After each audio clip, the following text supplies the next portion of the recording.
Hello and welcome. My name is Peace Mitchell and I'm co-founder of Osmompreneur, the Women's Business School, and Women Changing the World. Today, I'm very excited to launch our new book, Ignite.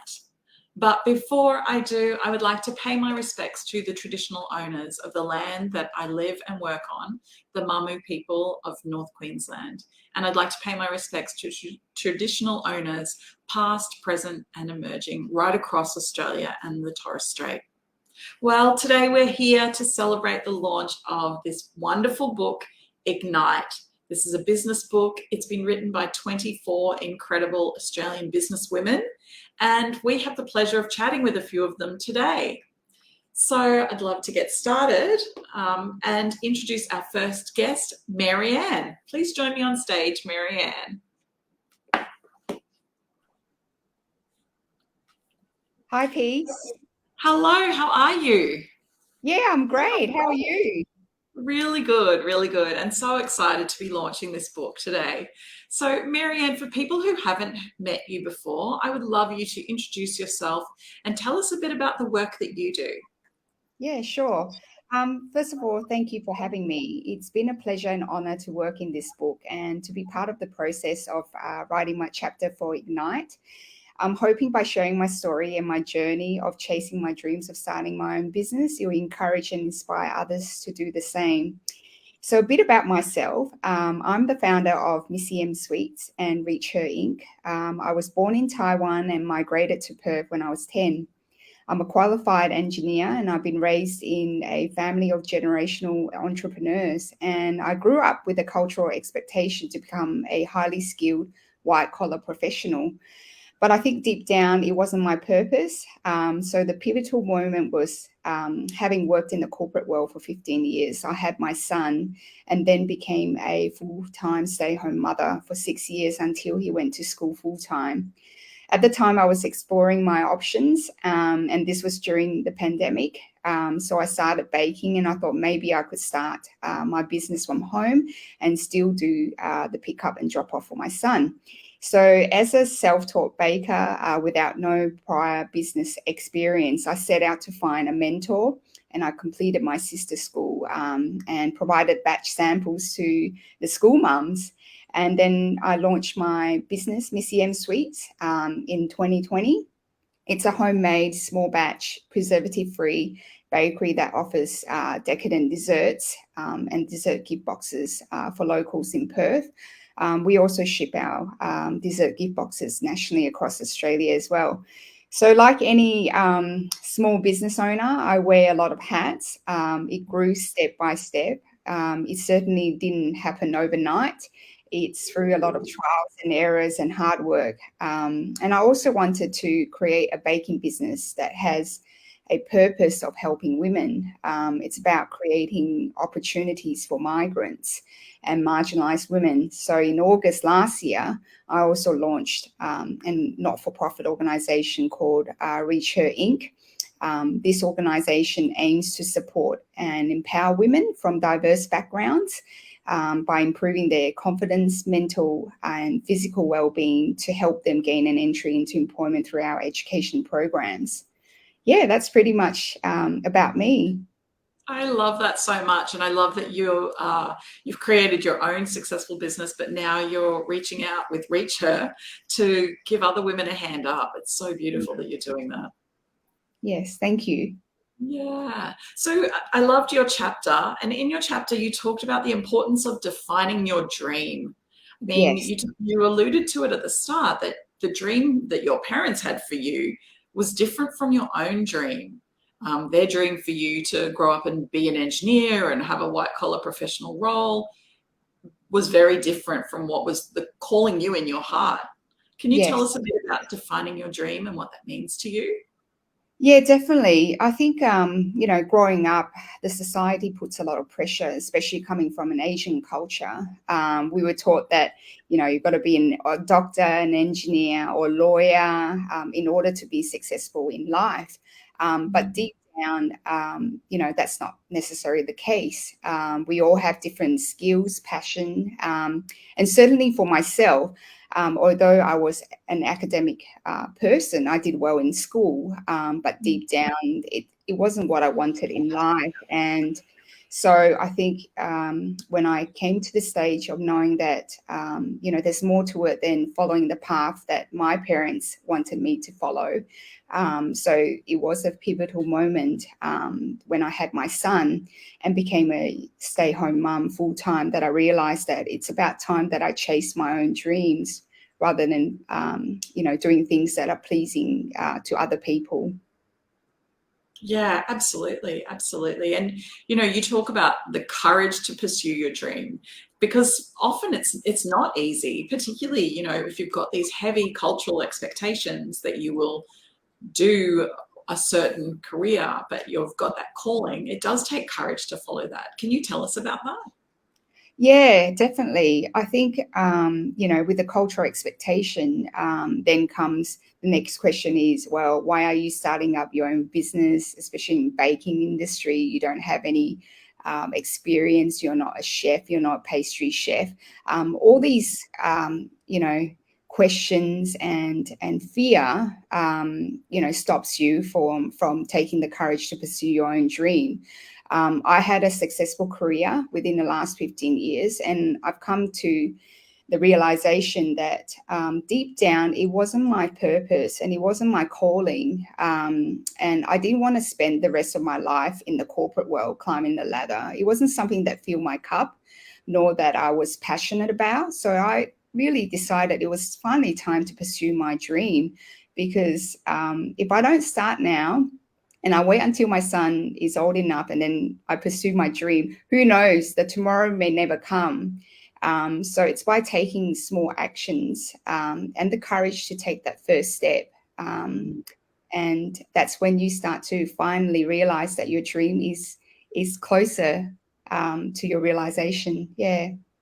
Yeah, it's so true. It's so true. And getting that courage and overcoming the self-doubt within you, but also the fear and projections of other people who are saying, why are you doing this? You can't do that. That's a huge thing. So congratulations on having the courage to step out and try something new in a completely new industry. That's awesome. The other tip that you talk about in your chapter is the importance of starting before you're ready. Can you tell us about that? Yeah, certainly. I believe that none of us ever feel ready to do the important things that we're meant to do.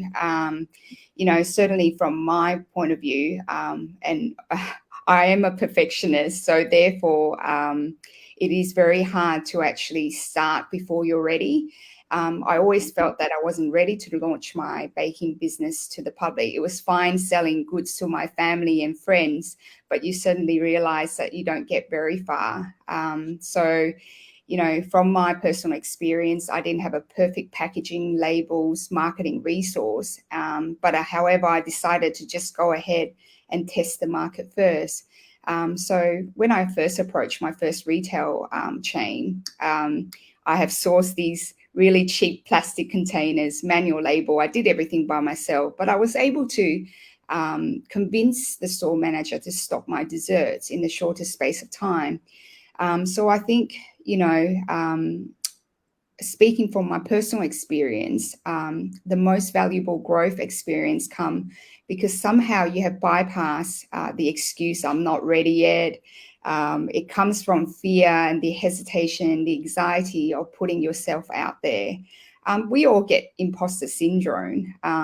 My advice to everyone out there is to be brave. All progress begins with a brave decision and to take an action. Action provides courage and enable you to have the clarity to take the next step, which generates motivation. So instead of waiting for that perfect moment to start or for the inspiration to strike, just start now and take action to help you move forward. I love that so much. It's about putting yourself out there and starting and taking action, even if you don't feel 100% ready. It's such great advice. I love that. I love that. Now, you also talked about the fact that it's really important to avoid burnout by getting help, by outsourcing. Can you tell us about that? Yeah, sure. I think, many business owners will feel the same way as I did. When you're bootstrapping for the first 2 years of my business, I was doing everything by myself. I wore the hats, making sales, baking, delivery, stock taking. The list never ends. And I think I reached a breaking point. It was impossible to keep up with all the demands on my time. I knew I had to hire help, but was terrified to make that decision. I find it hard to delegate, and that was something that I had to overcome. But I had a critical choice to make: either stay within my comfort zone and keep doing everything by myself and reach burnout, or start outsourcing. And I think, my next move was clear. It was time to start living that growth zone.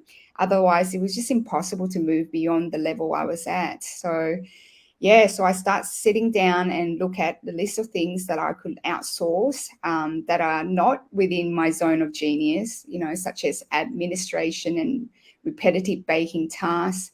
And that will then free up time for me to pursue the strategies to grow my business. Yeah, and so then that comes in employing my first casual baking staff. So learning to let go and training someone to take over the baking, I was able to free up more time of concentrating on implementing strategies that can grow my business. Yeah, that's so good. And I think so many entrepreneurs can relate to that, that the fear of letting go and of trusting somebody else with your business when you've put your heart and soul into it. It's kind of daunting to do that and to navigate that. So yeah, congratulations. And that's such a great tip and so important, I think. Yes. You also talked about stepping out of your comfort zone. Can you tell us about that? Yeah, sure. So after 2 years of running my baking business, Missy M Sweets, it was just everything was going great. I was ticking all the goals. I was achieving my financial goals. But then I think it came to the point that I realized that there's something that was missing in my business. I get to create new recipes. I love seeing it enjoyed by many customers. But I realized deep down that, ultimately there's more to it than a baking business. I really had to get back to my why. I wanted to make an impact on women's lives. And I believe that it is my calling and purpose to be put on this earth. So I was thinking deep and hard, how can I actually make this into my business? So one day I was driving, and as you do, you suddenly have these epiphany or an idea that came up. Why don't I create a second business model to cater for the social impact for these women? So I started doing my research and decided that I will launch a separate entity, which is a not-for-profit organization aiming to empower and support these marginalized women. And that's how it all started.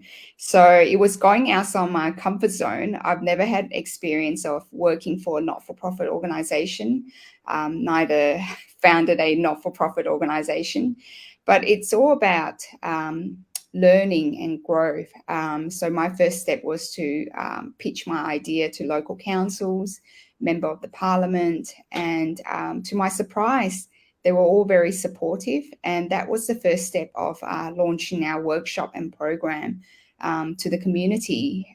So I think, it is amazing that once you take that first step and to conquer your fear and anxiety of how people might think about you and all those things, that you're able to be on the right path. And I can proudly say that I'm on the right path, because every time that I feel that things are getting a bit overwhelming, I can always go back to my why in my business. And my why is to make an impact on these vulnerable women's lives. So yeah, therefore, that's how it all started. That's incredible. And I love that you're doing that work and supporting other women. It's just so beautiful. So, congratulations on having the courage to get that up and going and be helping these women. It's amazing. Thank you.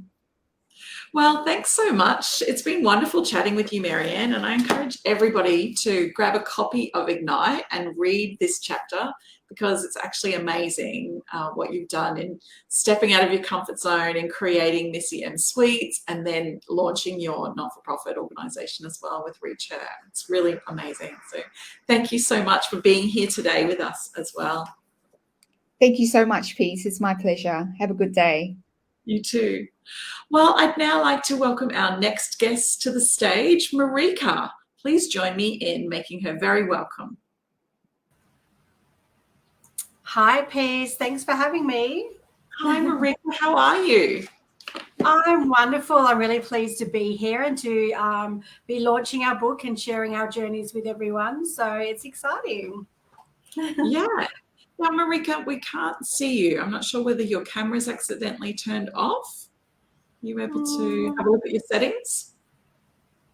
It does say it's on. Can you see it on your screen? Because perhaps it's just my screen. I can see it on my screen.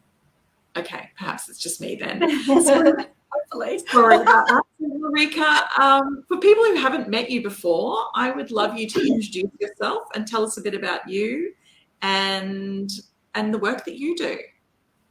So my name is Marika Gare. I'm the founder and director of Perth Virtual Services. So I provide remote business operational management, assistance and support to small and medium businesses. So that's throughout the Asia Pacific and Australian region. So I also do event management, facilitation, high-level administrative support, social media, website, a little bit of everything. I do have some team members as well. So it's a really, I'm loving my business at the moment. It's growing phenomenally in the last 12 months. After a couple of years in business, I was honoured to win silver in VA of the year through Osmompreneur, which was amazing. And it brought about so many opportunities and just a greater awareness, I guess, out there of my business. And then I had the opportunity also to be part of my first book, Courage and Confidence, again through Osmompreneur and the Women's Business School. And it's just really helped me develop my business and be able to share more and provide more for people out there. So it's been an amazing journey. Yeah. Well, it's wonderful hearing how much growth you've had in the past 12 months. It's really exciting. Yeah. I know. I've actually won, I think, 6 or 7 business awards, both nationally and internationally. And I've now written 4 books. I'm doing some workshops and just it's amazing. I'm actually launching another business soon as well, which is based around empowering and inspiring women and providing women's circles and things like that to really have that village of support around them. So it's amazing. That's incredible. Yeah, incredible. Well done. Well done. Well, I'd love to have a chat with you about your chapter for Ignite now. And you talk about the importance of igniting your potential.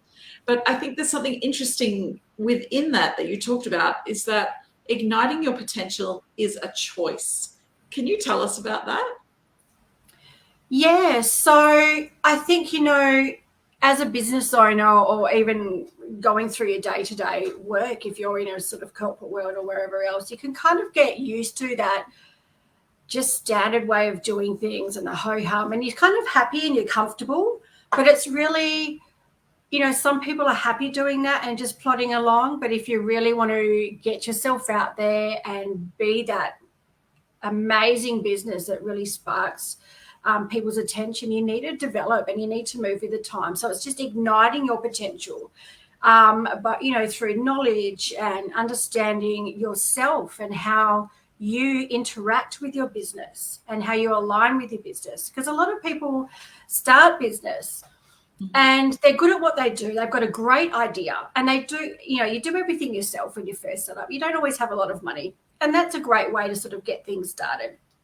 But there comes a point where you really need to look at the core functionalities and have everything set up the right way so you can move forward and you can work towards that growth and have everything optimize, I guess, for your greatest potential. So it's just being aware of what areas of your business that might need improving, your procedures, and come up with a strategy plan moving forward and setting little goals to get you towards where you want to go.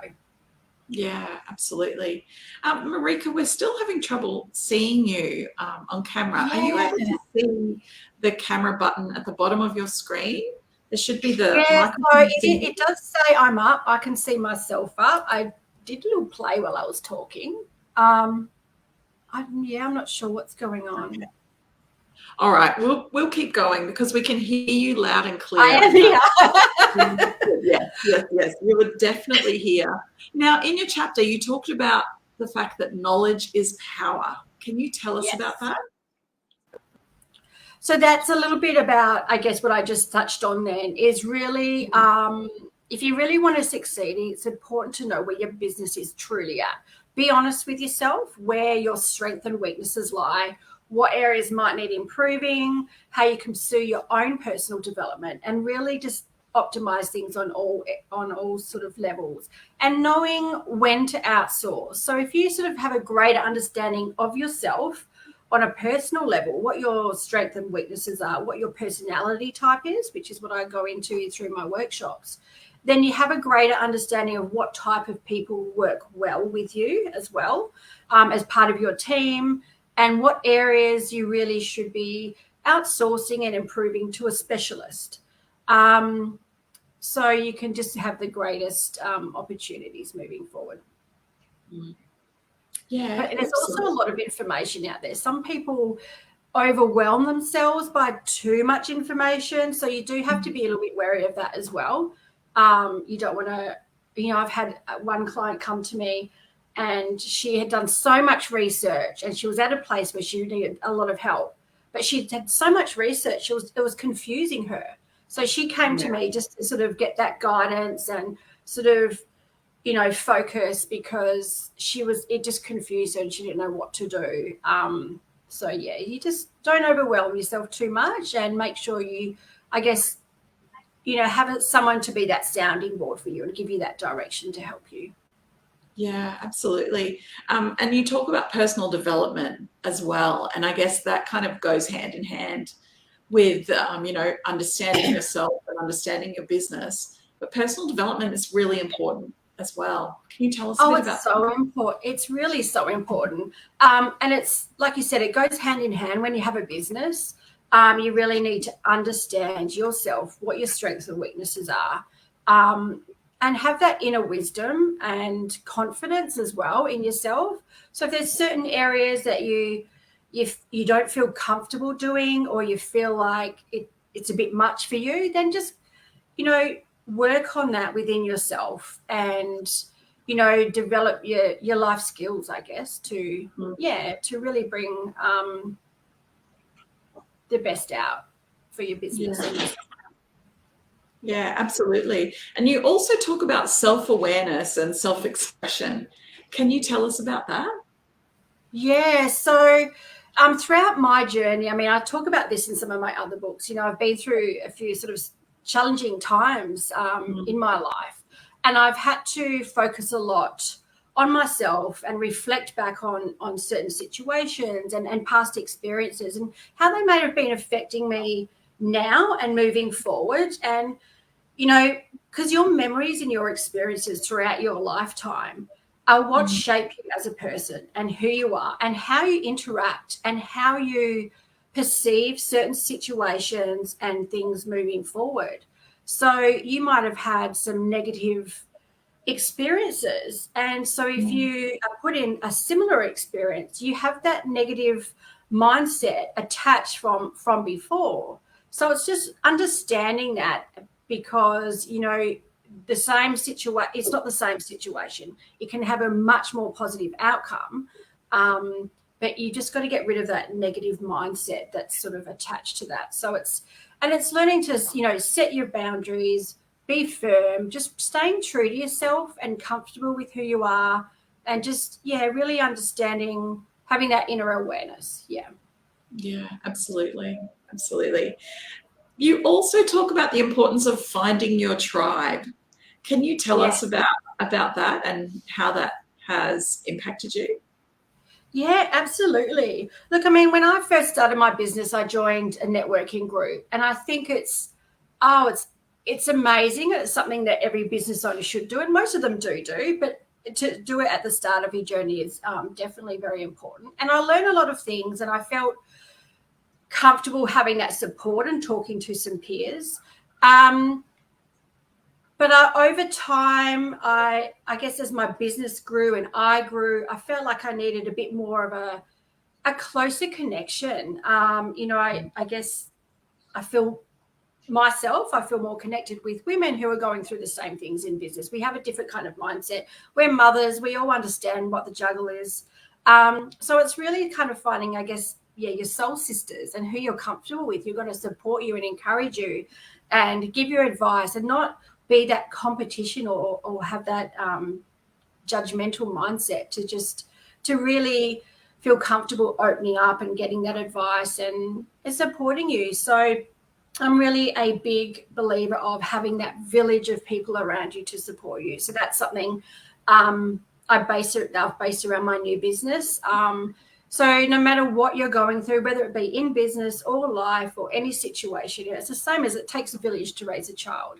And to really have that best opportunities and have that courage and confidence is you need that village around you, and to have a village of women specifically who are also mums and everything else, like I said, is just it's amazing, and it just gives you a wonderful sense of enjoyment and confidence in what you're doing. Yeah, it's a real game changer, isn't it? Having the people around you to support you and to bounce ideas off, because it can be so isolating as a small business Absolutely. owner starting out. Yeah, you work on your own all the time. I mean, because my business is remote as well, I do networking, you do have meetings, but so much of it is on your own, in your office, at home, or you have meetings through Zoom and things like that. But having that personal connection and in-person connection it just changes everything, because you can feel like you're alone, even though you're not. It's just sort of getting yourself out there and finding your tribe. That's awesome. And then you also talked about the importance of dreaming big. Can you tell us about that, Marika? Yeah. So, it's a lot of people sort of look at doing, vision boards and goal setting and things like that, but they keep it relatively small. They're like, all right, well, I'm going to do that because I know I can do that. And it's sort of putting steps towards what they're already doing anyway, which is great. But I think if you really want to just rocket yourself into the future, you've got to just be really audacious with your dreams. Dream like monumentally big, and even if you get halfway there, that's a massive achievement. And then you got the next step, you will be where you wanted to be with that audacious dream that you had. So it's just really putting it out there. And when you're a child, you have these amazing dreams, and in all reality they're ridiculously huge, because but it's just kind of tapping into, I guess, that part of yourself and going, why can't I dream that big now? Why can't I move towards and have what I want? So so I think it's very important. Yeah, I love that so much. And like you said, children have that limitless imagination of what they could be when they grow up. But I think as we get older, we're conditioned into, being realistic or, setting smaller goals for ourselves. So I love that you are inspiring people to dream bigger and leading the way by your example as well. So, yeah. Thank you. Well, thank you so much for being here today, Marika. You can read Marika's chapter in this book, Ignite. It's on sale now at the Osmompreneur website and will be available through bookstores, etc., very soon also. I'd now like to welcome our next guest to the stage. Priscilla, please join me online. Hey, Peace. How are you? I'm great. It's lovely to see you, Priscilla. How are you? Likewise, I'm fab, and I'm loving all this kind of springtime vibes in your set there. So it's just all sorts of happiness going on in those colors. Thank you so much. So, Priscilla, for people who haven't met you before, I would love you to introduce yourself and tell us a bit about you and the work that you do. Great. My name's Priscilla. I go by Sil, very informal. Priscilla makes me sound like my mother's very cross with me. I have been a brand girl in ad agencies and marketing for the past 25 years, much longer than I care to admit. But doing everything here and in the UK, running global teams across 35 markets for very, very big conglomerates. I probably a really most defining thing I would say probably about me is that I'm a mum, but I'm a solo mum by choice. So I got to 40, Mr. Right wasn't around. I was living in London, having a time of it, and just went, right, the time is now. And so I decided to have children on my own with a beautiful donor Brad, shout out, donor Brad. And I had twins. All on my own in London, other side of the world, no family, and then I brought them back over here and continued on with my career. And I just firmly believe that everyone has the power to live the life that they want, and being a solo mum to twins has not stopped me or slowed me down in any way. Sure, I have a lot more kids riding around on my back and being a horse than I used to. But they have been my inspiration to then go on with starting my own business, which is my own agency. So after such a long time working for others, launching my own and helping other brands really bring their dreams and their businesses to life through their communications. And so I started my own agency and developed my own brand. And that's sort of been around everything, from comms and marketing through to more recently a real focus around digital ecosystems and digital experience, which I think every company, business, has one. And it's more and more critically important to have that work really cohesively and really bring across their unique points, their whys, their passion, all of those things.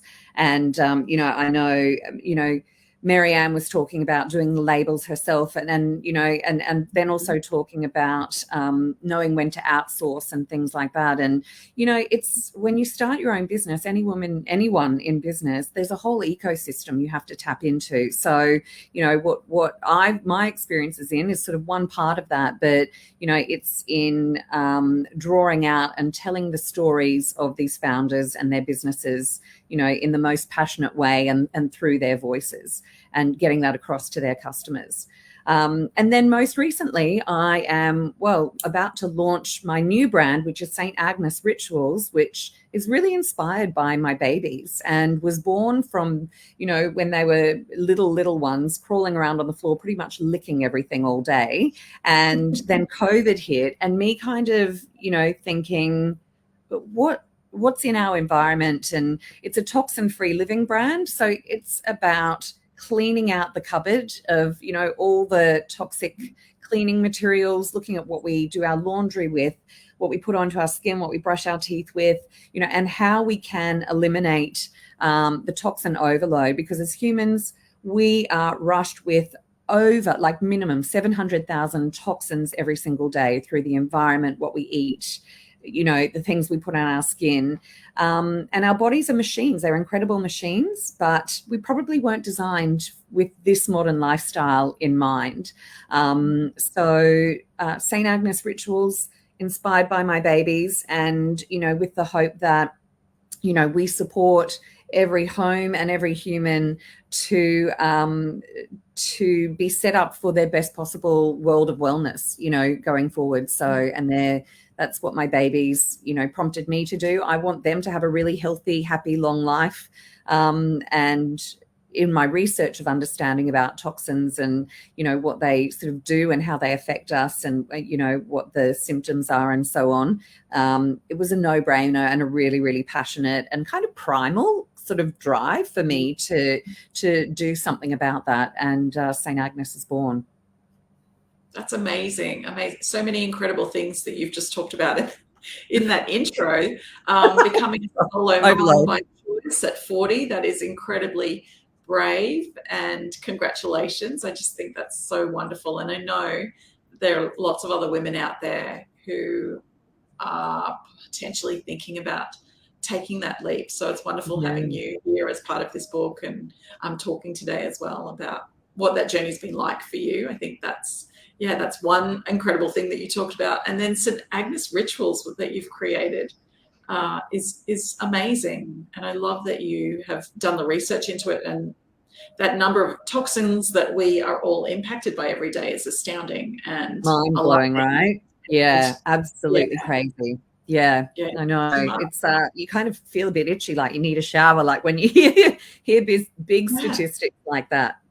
yeah, it's true. So incredible things that you've done and are doing. But I'd love to talk to you about your chapter today. And it was all about the master plan. But I Yes. love when you were talking about it, you talk about how you also embrace spontaneity sometimes, and the idea of flying by the seat of your pants, but actually that having a master plan is incredibly important. Can you tell us a bit more about that? Well, look, spontaneity is brilliant, and there's something so liberating about it, isn't there? And we all need it. We all need it. We all want it, and I think we all have it within us. And I think I talk about, my spontaneous alter ego called Lilith, who, and I've got a girlfriend who calls her Gretchen. Everyone's kind of got this alter ego, and these parts of us are fantastic, and they're flexible and fun, and they just roll with it. The thing for me is, when we think about our business and we think about our long-term goals, while those parts of us are fabulous and we should absolutely embrace them and never, don't deny them, but, for sustainable kind of, with the children, I could not do life without, my master plan. But, that spontaneous side of us is kind of, a nod to being flexible as well, and kind of knowing that, even with a master plan, there are times when, life throws curveballs. Nothing is set and nothing is defined. And, the master plan is so important. And I talk about, the ability to have multiple kind of outcomes so that you can pivot really easily, and, that, going from A to B and whatever your definition of success is may not be linear. It might be this winding, curvy road, with a lot of, like a roller coaster. So, being spontaneous is, that nod to being flexible as well, and kind of going, what, sometimes the shiz is going to hit the fan, and we have to kind of be ready for that as well. But if you have a master plan, those times are much easier to cope with. And sometimes we want to implode, life gets too hectic, and if there is a bit of a master plan in place, it's amazing how much more bearable and copeable those curly times become. It gives us resilience, and that ability to, advocate for yourself when things, might not be going your way. Yeah, I love that. I found your writing about that in your chapter really interesting. So the next thing you talk about is the importance of having a master plan mindset. Can you tell us all what you mean by that? Yeah, so the master plan mindset is just about, honoring yourself, and, going into the creation of a master plan, with respecting your time and respecting your desires and your ambitions, and kind of treating yourself like you would a customer. And anyone in business, knows they treat their customers like gods, because we should. We're so passionate about what we do. And yes, the customer isn't always right. I mean, there's exceptions. I get that. But, treat yourself like your most precious client, and go into the creation of a master plan with, the care and attention, the research, the time and the focus and the energy that you would go into any project with your very, very best platinum kind of client. And protect the time, if you can carve out that time, protect it, like guard it with your life, and honor yourself in that way. And go, that mindset is about going into it, understanding that it's going to take some time to do it. A good master plan isn't going to be done in an hour. It's just not. Give it that time, give it that space, honor and protect the time that you kind of have carved out for it, and go into it with this, I think Marika talked about, the growth mindset, and, like talked about goal setting. And I loved, her words about being audacious, and she's right. Go into this master plan with your big, hairy, audacious goals in mind, stick them on the board and go big. And know that, what's that old saying, how do you eat an elephant? One bite at a time. Know that it's going to take some time to get there, but go big. That's the idea of a master plan. And this kind of weaves in a little bit, with the vision board thing. And, a vision board it's a goal setting, it's a planning, but the master plan is about writing it down. And I think in the chapter, I talk about the tools that you need and the thing, all of those things.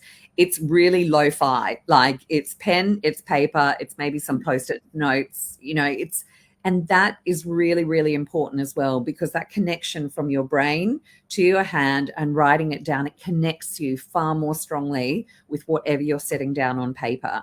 And that brain pattern that it kind of creates, it kind of sets something in place. And then, but go into it with a step-by-step approach and know that, it's going to take time. It's going to take steps. Good things don't happen overnight. And, there's a bit of tough love around it as well, and that's part of the mindset. No one's coming to save you is a phrase I hear, every now and then, and it's terrifying, but it's true. And, we can save ourselves. We are the masters of our own destiny. And, it's that phrase, master of your own destiny and master plan. I mean, coincidence? I think not. There's the same word in there. So, we can be that beacon, that lighthouse for ourselves. And I think life gets hectic and we don't always take the time to do it. And once we do it, the mindset that comes after that is unbelievable. What the lifting that it takes away from the everyday. Once you've got a master plan and that's set down somewhere, you can then just crack on. You can get going and get busy with the doing, because you've got that master plan, that step by step. What's my goal now? What are my short-term goals, medium goals, long-term goals? What do I need to be doing to achieve those things? You do a master plan and you stick with it for a year, you will be blown away with what you can achieve. Yeah, incredible. And, the research around goal setting and doing this, like having it written down on paper, it shows that people who set goals and write their goals down are more than twice as likely to reach those goals as someone who just kind of has a goal or an idea in their head. And then compared to people who don't set any goals, either, mentally or written down, it's phenomenally many more times. Yeah. And that's that's the Lilith side of me. She wouldn't, that spontaneous side wouldn't write it down, but the power of the master plan. And it's interesting, the writing it down is really important, even more so than typing it into your computer, so get lo-fi with it, people, and write it down. Like that pen to paper is super, super powerful. Now, the other tip that you talk about, which I absolutely love, is the location for doing your master plan.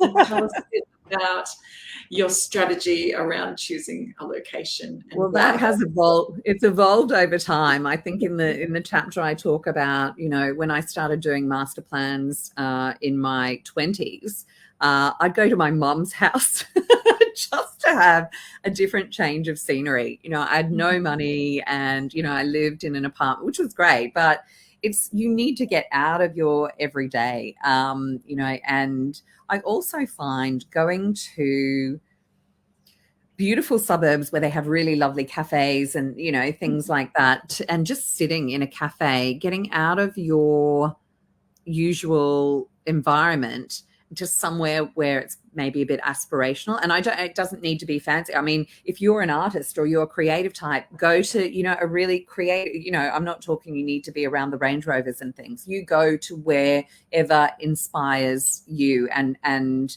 wherever is aspirational for you. Or go to the beach even, you know, just somewhere that fills your soul a bit.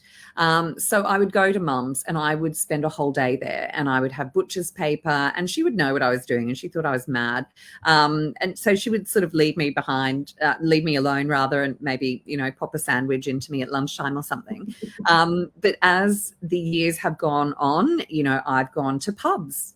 And I mentioned a pub in the chapter. And then lately, I mean, now that I have 2 children on my own, I book a hotel for a night. And I mean, that hotel might be 2 kilometers away from my house. You know, it doesn't have to be tropical island stuff. You know, somewhere lovely and comfortable. And, you know, but for me, I go into that environment. As soon as I walk in, I put the do not disturb sign on. You know, I get comfortable, and then those post-it notes and the butcher's paper start going up around the room, and I get dreaming. And it is bliss, absolute bliss. Follow that up with the bubble bath and a full night's sleep without a child coming into your room, and that is heaven. Oh, yeah. Heaven. Exactly. Yeah. Exactly. I can see that, you know, what you're talking about is resonating with people in the comments. We've got Amy Aquilini, she's quoted you, no one is coming to save you. And, you know, you talked about that earlier, but it's true. You know, when you're in business, I remember for us in our first few years, that feeling of, oh, when we get a coach, they'll save us. When we bring on a VA, they'll be able to save us. Oh, yeah, this mentor can save us, but no, you have to do it for yourself. And I love the idea of stepping away, being in a really beautiful place, and having that time to really think about creative solutions and solve the problems you're facing and dream about what's going to be next. I think that's really powerful. Do you think people, you know, do you think people in business, because I know it's a really common, we feel overwhelmed, you know, because we're not the specialist in every area, but, you know, it's, you know, there's something so just empower. I don't want to overuse the word empowering, but, you know, when you can take a step back, I feel like the reason why most people in business feel that way is we're just overwhelmed with so many different roles and hats, and just taking that time and honoring yourself with that space. You have the answers, you know, and you are your own lighthouse. You just don't have the brain space to kind of see it. And that's why really the biggest, heaviest lifting of this thing is carving out the time to be there, to think things through without the distractions. And I think most people in business, you know, who, you know, are clever enough to know they either have the answers or they can put a pathway in place to get them the answers and the, you know, the right solution to whatever it needs. They don't have to have it, but at least put down, you know, a pathway to finding the right, you know, wherever that answer may lay. Yeah. Yeah. Love that. I love that. We have all the wisdom within. It's just about getting quiet enough to give yourself time and space to hear that wisdom. Yeah, absolutely. Absolutely. Now, you talk about managing your toughest client. Can you tell us a bit more about that? Well, it's you, right? Of course it's you. You know, oh my God, you want to kick that customer to the curb, but, you know, they will make you better. And we all know that the toughest customers, you know, make us better. They teach us something, right? Whether it's patience or whether it's, you know, tweaks we need to make to our customer service process, or, you know, refine something on our products, whatever it is, our toughest clients are the best. in the case of the master plan, it is us, it is ourselves. So again, it is, you know, as I spoke about before, carving out that time as you would for your biggest client and protecting that, researching, you know, you do the research. Don't turn up to this unprepared, because your toughest customer will see through it. You know, there's no hiding from this because it's you. So it's about, you know, being super prepared and you know, doing the due diligence to turn up to this working session of developing your master plan with all of the tools, all of the inputs. You won't have all of the answers, but at least all of the items that you need to start populating it with focus, with energy, with passion, and with, you know, those big, hairy, audacious goals in mind. So, you know, bring it is the upshot of that. You know, it's, you've got nothing to lose and absolutely everything to gain by doing this. Honor yourself. You deserve it. You know, I talk in the book, you know, so many organizations have these away days, these strategy weekends or weeks even, you know, on tropical islands and retreats and this and that and the other. You deserve this. You know, do it on the scale that you can afford, or, you know, whatever it is. And you might not be able to afford a week on it. I don't know it, you know, too many people who are in business who can afford a whole week to do this. But, you know, give yourself a weekend, you know, if you can, or an overnight or whatever it is. So, yeah, it's, you deserve it. And, you know, if so many businesses do it for their senior leadership team, you are that senior leadership team. You deserve it too. Yeah. And your business deserves it. You know, it's your business will get the benefit. You will get the benefit. Everyone in your orbit, your children, your friends, your family will get the benefit of you doing this master plan, you know, getting so much of what's in here down on in a structure. The mental capacity that you will then have to take on various other things is enormous. You know, it's I don't know about you, Peace, but I have to create lists for everything. And the more I get out of here, and I know it's written down somewhere, there's, you know, just what it gives you, that space and that capacity to do mentally is just, it's really noticeable. You feel it. Yeah, absolutely. Absolutely. Now, the other thing you talk about in your chapter is the fact that we are the master of our own destiny. Can you tell us about that? Well, you know, I think in life, you know, we look at who leads us, who guides us, you know, and when it comes to ourselves, we are that person. You know, we should not be playing passenger in anybody else's life. You know, we've got this one beautiful life to live. We have these businesses that we're starting through passion and drive and, you know, all the dedication, everything we put in there. There's one master to that, and it's you. You know, you have that power to do it. You are the master of that. And like, you know, Marianne Marika spoke about, you know, it's that setting those goals, it's being audacious about it, it's taking that first step. It's, you know, Marianne was talking about having that epiphany in the car and, you know, that why just kind of exploding from her, which I love, love, love. It's such a great story. You know, it's, you're the driver, you're in control, and you're the one that can make the difference. And, you know, I keep using that lighthouse reference. Once you know where you're going and that beacon is shining, you know where you need to get to. And it might not be that straight line, like it might be that, you know, roundabout way, curvy kind of way, but you have a destination set. And there's something so powerful in that. You have to know where you want to go. Otherwise, you're moving around aimlessly in the dark. And you kind of nodding back to, you know, no one's coming to save you. You are that person for yourself, because only you know where you want to go. No one else can do that for you. So it makes total sense, you know, that there is only one, you know, creator, one master of your own destiny, one author of your master plan, and it's 100% you. Oh, I love that so much. I love it. Well, thank you so much, Priscilla. It's been wonderful chatting with you, and I really enjoyed reading your chapter, and I hope everyone orders their copy of Ignite so that they can read your chapter as well and start work on their own master plans. I love it. I want to see master plans all around the country. Yes. Thank you so much, Peace. Have a great day. Thank you. You too.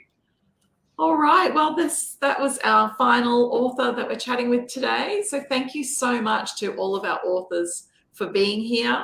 Thank you to everybody who joined us live, and thank you everyone who's watching on the recording. You can order your copy of Ignite from Osmompreneur. The link is in the comments as well. And we are having 2 in-person launches coming up next week. We will be in Sydney on the 22nd of March and in Melbourne on the 23rd of March. And the link for those events is in the comments as well. We would love to see you there to celebrate.